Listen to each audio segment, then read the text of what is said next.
Alright, so this is a new glitch that I just found today. So, normally, there is this trigger box here, and I can show you what it looks like.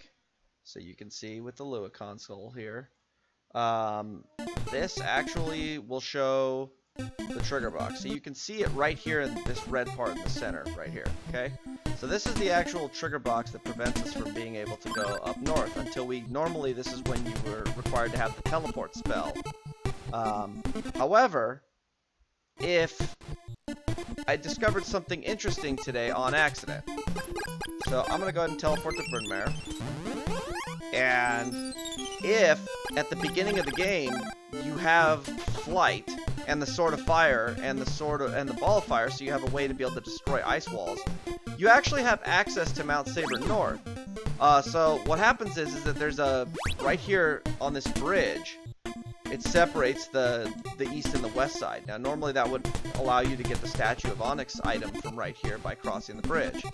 However, if you jump over the water and you don't actually trigger this side of the map, well, none of the triggers actually exist. So what happens is I can come over here and I can just walk straight past and I can just go in. But if I come back on the other side, it's going to kick me back out. So what this does is this allows us to come over here, you know, if you were to come from the Brynmare side, and you have the flight spell, you can just come across, make sure that you do not actually trip the trigger here on the bridge by just jumping across the water. You know, if you were to come down this way, for example, head over here, jump across the water, and I'm going to head up into Mt Sabre North. Now the teleport trigger's just gone. So this allows you to get any of the chests that are on Mt Sabre North before necessarily having teleport or the Sword of Wind.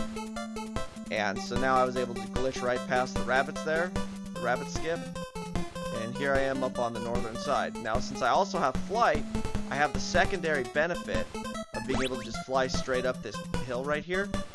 And when I get to the top of this hill, that's actually going to take me to the area that's right below where Kelbesk is.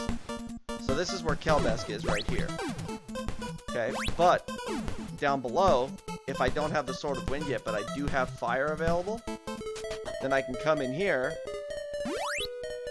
and I can get this key item right at the beginning without having to worry about having the Sword of Wind or the teleport spell. So it allows you to, I guess you could say it allows you to break logic right now, but it's actually, you know, just something that's, you know, a new glitch that's been discovered. Now whether or not that's actually added in, or you know how its logic is going to change, that remains to be seen. That trigger on the bottom may actually just completely disappear. We're not entirely sure, you know, what we're going to do with it yet, but that's a way to get around that for the moment. So you can come in the back door if you have Sword of Wind and Sword of Fire and a way to destroy the ice wall. You can take care of Kelbesk and come the back door. Or if you have flight but no Sword of Wind and don't want to fight Kelbesk, you can just come in the front door, you know, through this new glitch that was discovered today.